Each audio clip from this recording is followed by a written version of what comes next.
नमस्कार दोस्तों। आप सभी का स्वागत है आज के प्री मार्केट एनालिसिस वीडियो में। आज है मंडे 8 सितंबर और आज मंडे है भाई लोगों। हमेशा एक नया एनर्जी लेकर आता है और इस बार एनर्जी के साथ साथ एक बड़ा ट्रिगर भी है क्योंकि यूएस का जॉब्स पेरोल डेटा आया है। और दोस्तों, मार्केट की धड़कन इसी डेटा पे वर्क करता है। लास्ट टाइम भी जब ये डेटा आया था तो मार्केट ने जबरदस्त धमाका किया था। अब देखना यह है कि इस बार क्या होता है, रॉकेट या क्रैश। सबसे पहले ग्लोबल क्यूज देख लेते हैं। यूएस अनएम्प्लॉयमेंट रेट बढ़कर 4.3% हो गया है और भाई ये लेवल 2021 के बाद का हाईएस्ट लेवल है। मतलब नौकरियां कम हो रही हैं, इकोनॉमी स्लो हो रही है और नए जॉब्स आए सिर्फ 22,000 हैं। फोरकास्ट था 75,000 का। तो डेटा क्लियर दिखाता है कि यूएस में स्लो डाउन है। अब इसका इम्पैक्ट क्या है? फेड के ऊपर प्रेशर है कि वो रेट कट करे। और भाई अगर फेड रेट कट करता है तो दुनिया भर के स्टॉक मार्केट्स के लिए ये एक अच्छी खबर है। ऑलरेडी डॉलर थोड़ा वीक हो रहा है और ट्रेजरी यील्ड्स नीचे आ रही हैं। ये दोनों चीजें इंडिया के लिए पॉजिटिव होती हैं।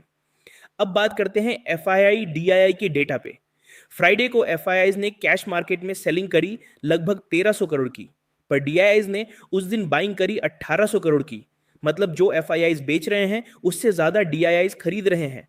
और ऑप्शंस डेटा और भी इंटरेस्टिंग है। एफआईआईज ने सितंबर में अब तक ऑप्शंस में लगभग 26,500 करोड़ का हैवी बाइंग किया है।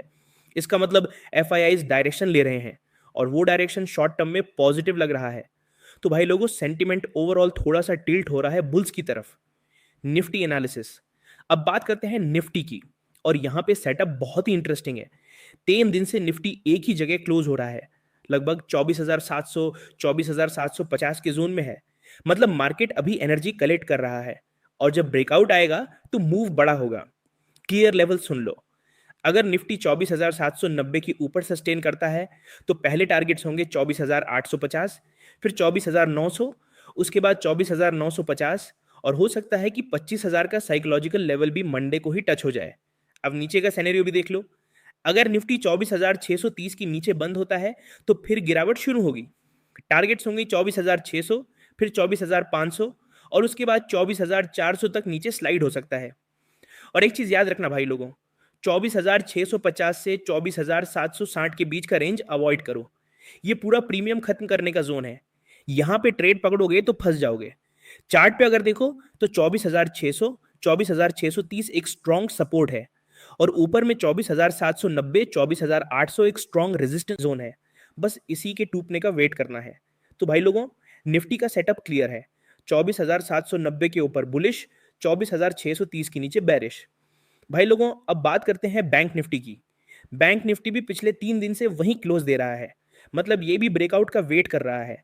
अगर बैंक निफ्टी 54,200 के ऊपर सस्टेन करता है तो पहला टारगेट होगा 54,300, उसके बाद 54,400 और फिर 54,600 तक रैली आ सकती है।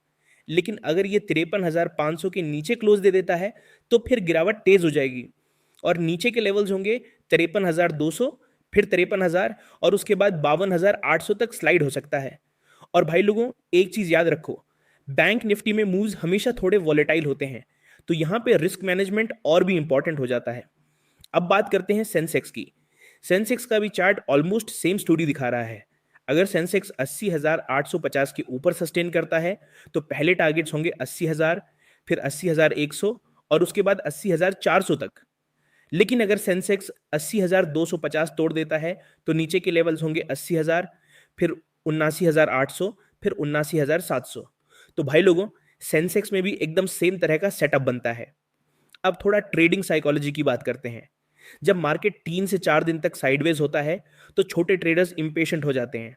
उनको लगता है कुछ हो ही नहीं रहा और वो बीच की रेंज में ट्रेड कर लेते हैं और वहीं पे बड़ा लॉस होता है क्योंकि रेंज में बस प्रीमियम गलता है और बड़ा मूव तभी आता है जब ब्रेकआउट होता है। तो भाई लोगों, पेशेंस रखो और सिर्फ क्लियर ब्रेकआउट या ब्रेकडाउन पर ही ट्रेड करो। रिस्क मैनेजमेंट टाइट रखो, स्टॉप लॉस लगाना कभी मत भूलना।